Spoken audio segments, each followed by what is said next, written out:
Doug Baker. Doug, thank you so much for joining me.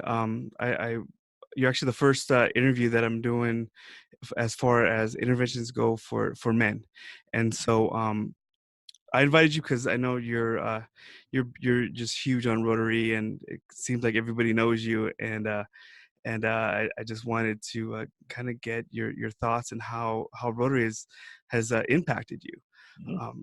I think sometimes as therapists we're kind of like too clinical, where we think of these crazy interventions and all these wonderful things. We're in the mountains and all, I mean, all those great things, but the reality is that we're, a lot of us are married, we have kids, and around the age of 40, like 35 to like 75, we tend to not go out as much. We tend to not want to go out with the guys. We don't have that much guy time. And so Rotary's really helped me in that department where, I'm still able to balance a family career and hang out with some of the guys. So Mhm. I just thought it was important to have you on, and I thank you for joining me. I appreciate, it's funny. I grew up in an era, being a little bit older than you, that it was a need that I had to have, which I didn't know I needed, to find guys who could talk about something other than sports or business. I had a young child at home. I'm married. I'm trying to build up a career, and yet all I could do is run into guys who say, "Hey, let's have something to drink, talk about sports and business." We're incapable of anything emotional. Okay. Yeah, definitely, and especially with the craziness of kids and the family and stuff, and balancing a career. I think Rotary provides that balance, and we should see it as a way to kind of interact with friends. True, and I don't want to flatter Rotary that much, really, because the fact is, any organization that has a common purpose can bring about the same type of results among its members. Uh, I like to say that I love going to concerts, as an example. I love music, Mm, and when you're there, the entire audience is focused on the performer. We're not correct. taking note of the color of our skin, our sexual preferences, our economic uh, status, whatever. We're just loving the performer. So we're all Absolutely. united. We're all one thing, and then the concert ends, and we go back to hating each other. Yeah, Okay. Yeah.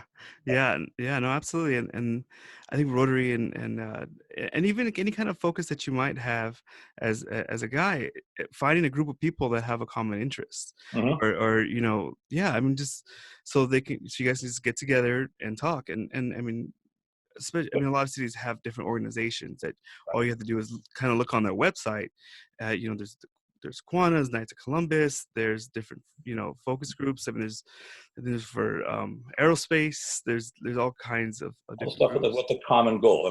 And I wasn't sure in the early days of being involved with Rotary whether the common goal was actually service to the community, service to the world, or just showing up for 90 minutes a week and taking a vacation from life while Mm. you insult and are insulted by everybody else in the room.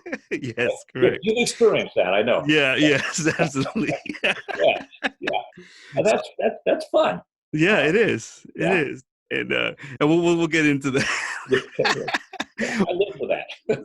So what was the so how did you get into Rotary? Can you tell me that Sure. I was starting my practice in Downey, and I had a client, and the client stopped by my office one Tuesday at about 11:30, and told me that he was a member of a local service club, Rotary, which I'd heard of.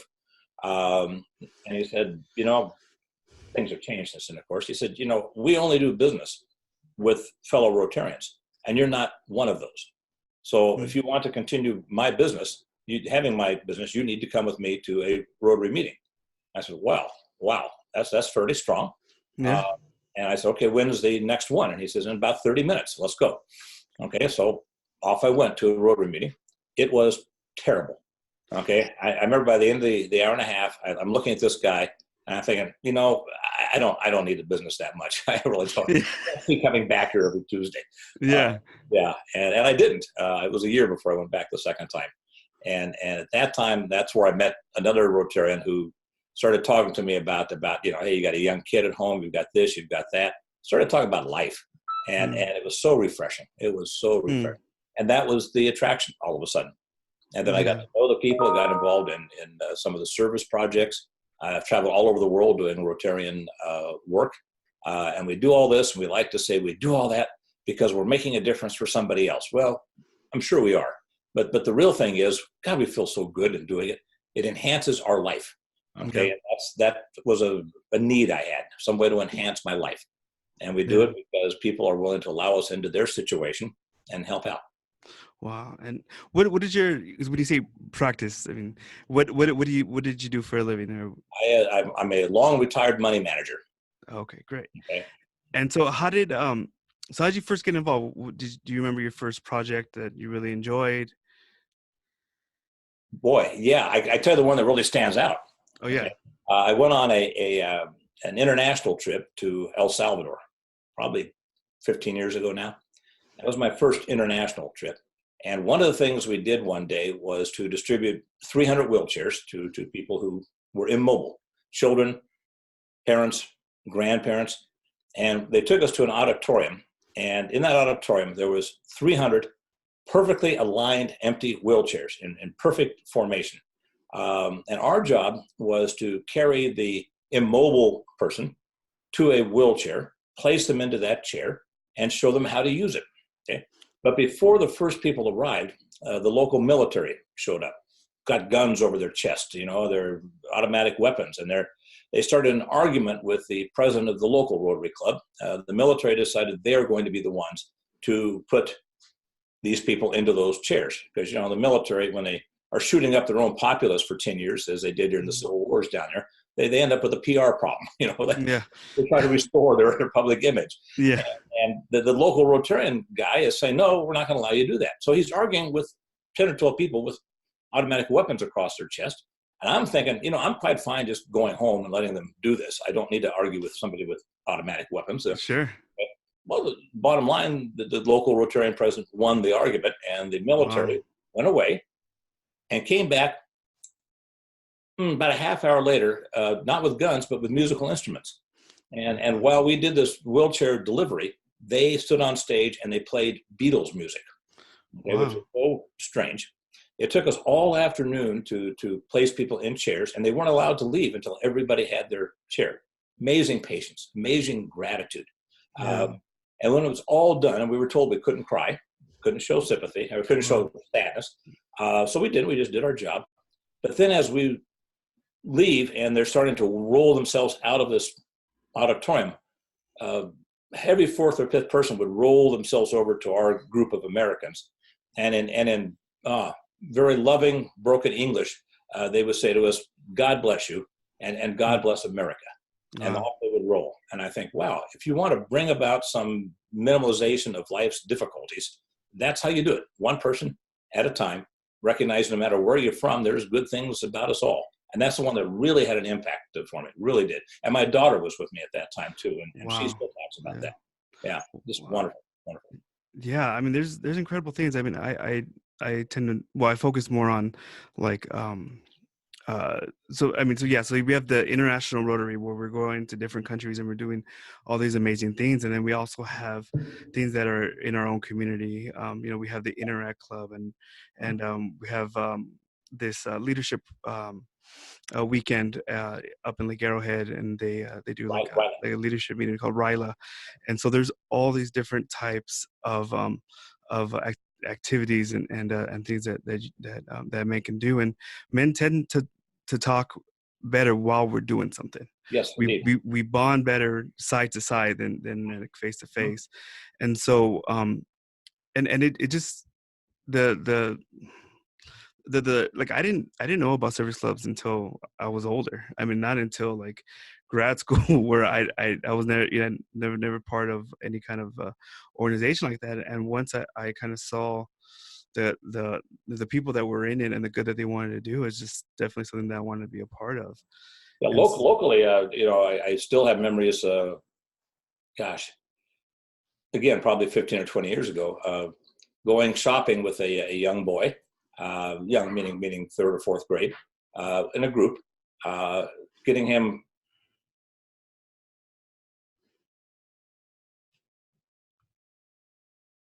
Was it? And the last time he had a pair of shoes was the year before when we also took him out to buy one. And I thought, boy, here we are. This is Downey. So this is our community. Yeah. And yet here we are with children without shoes right here in our own city. Yeah. And there was also a project that went about where it was an adult literacy project with another one of our clubs, in Hmm. which they were teaching people in their city adults to read and write.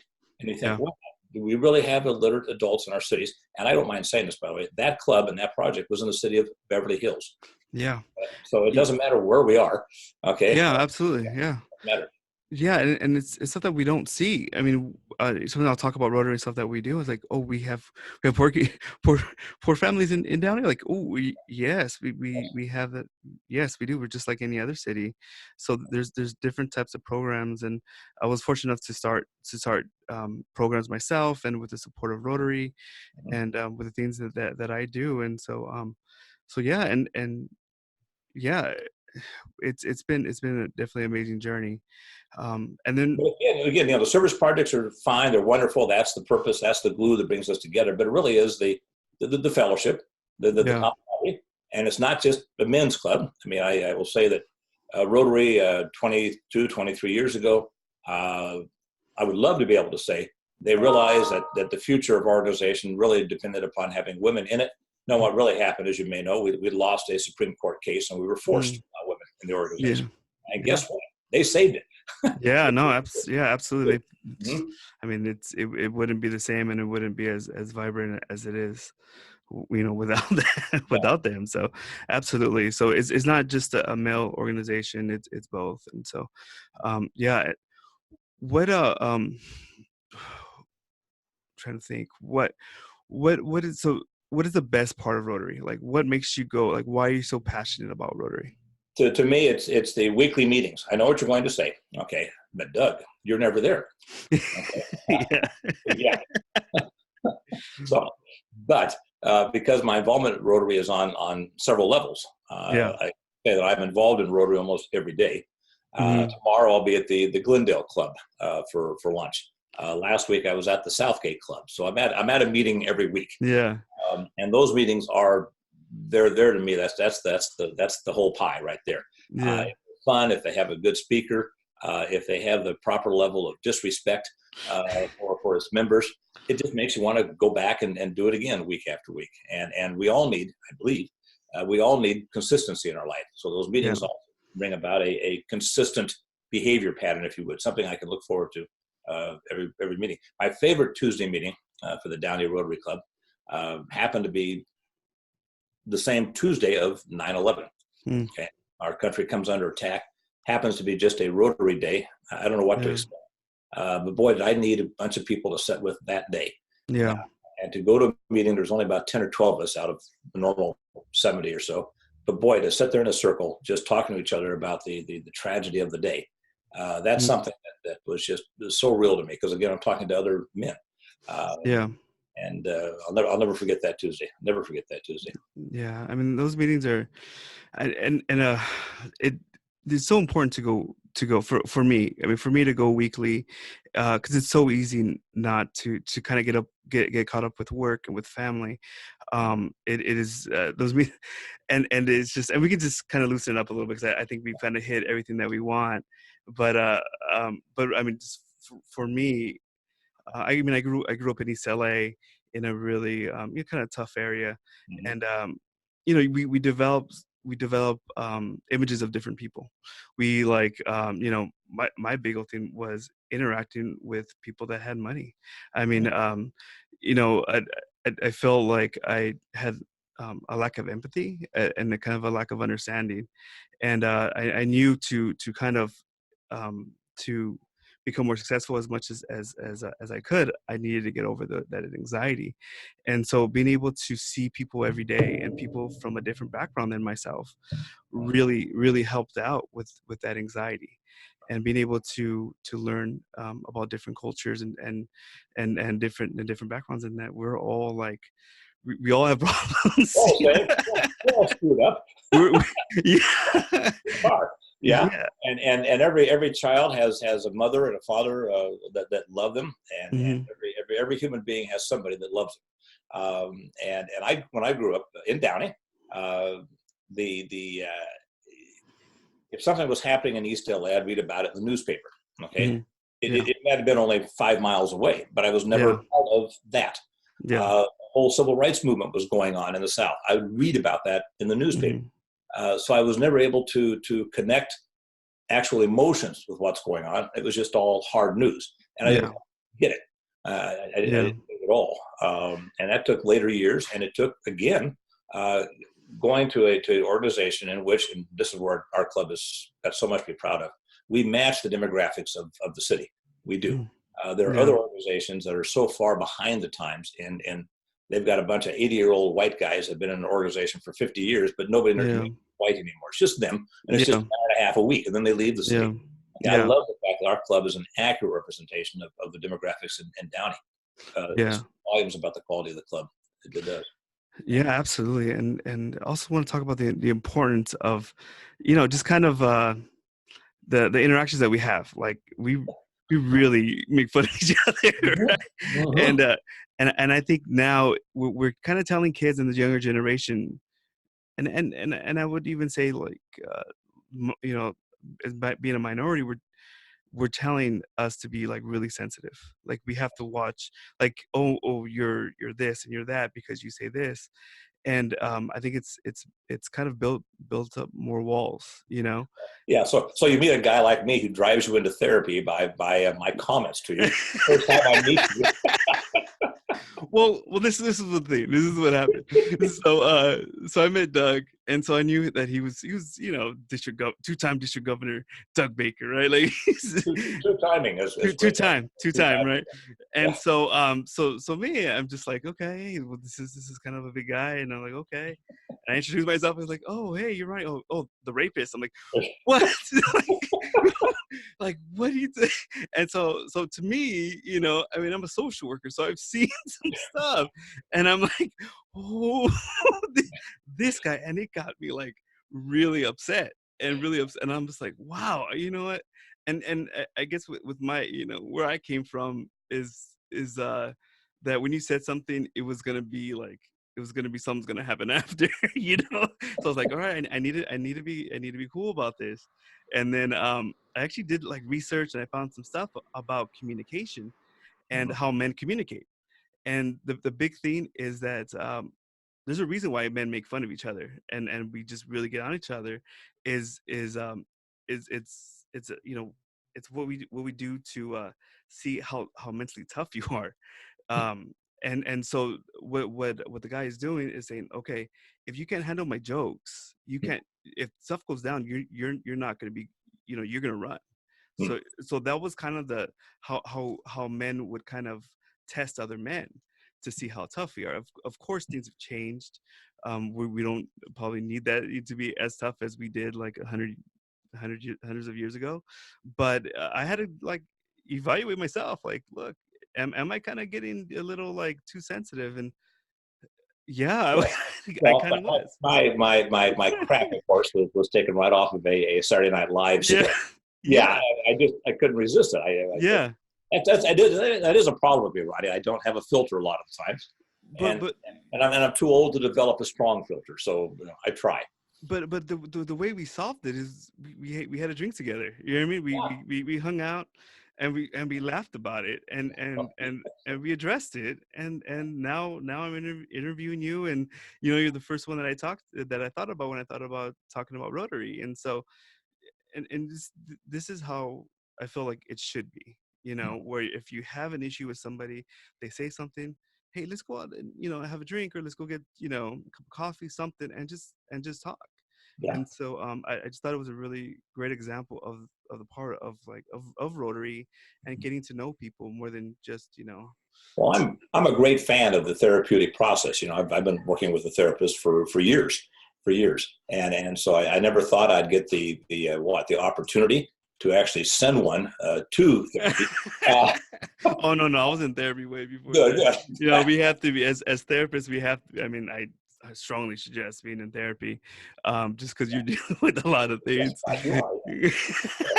so so yeah, no, and it was a really good experience, and I feel like I'm gonna use that later on, Hmm. because I really do feel like that school, um with the teachers and what they're teaching students, sometimes might increase that anxiety to have a conversation with somebody that you're like, Mhm. wow, you kind of like upset me there, you know. And so but it wasn't, you didn't say it to be mean, you didn't say it to like, we were just joking around. I mean, it wasn't, you didn't, it was, there was no ill intent, there was nothing like that, it was just Well, I guess I was hopeful that you had seen the same Saturday Night no. Live, and, and understood where I was coming from. But like, I did have a couple of members of the club come up to me and say, "I saw that sketch on Saturday Night Live." Yes, Yeah, that's what. yeah, Oh, yes, yeah. So yeah. And you look back on it, it goes, damn, that was pretty kind of dumb to be upset about, you know what I mean? I don't know about that. Yeah, but Don't we have the right? We have the well, right to be upset about anything we want to, don't we? yeah, yeah, but I don't think we're teaching people really how to deal with that. We're No. just saying, okay, be upset. Okay, be, in injustice and all this kind of stuff, but we're not showing people, well, how do you properly filter that, and how do you do that in a good way? And I think just like what we did, we sat down and we just kind of talked. It's tough. Even today's world, it's tough to have an honest conversation with somebody. But honest, I mean emotionally honest. Yeah, How I feel. This is important to me. It's tough to do that. It is. yeah. It is. Yeah. Yeah, yeah, no, absolutely. So, I just want to thank you, Doug. And do you want to add anything about Rotary, or because No, it's just yeah, a great organization. We are. It's at 1.3 million members across the world. yeah, Uh, we have one of the largest philanthropic foundations in the world. We do a lot of good everywhere. yeah, Uh, Everything from clean water to polio to school supplies here locally. It's worth checking out, and especially the quality of people within it, particularly in yeah, absolutely. So, yeah, I just want to thank you again, Doug, for joining me and having this conversation. And I just think it's really important for us to kind of talk and have these conversations. So, Okay. Thanks, Ronnie. all right, thanks, Doug. Take care. Bye bye. All right, you too.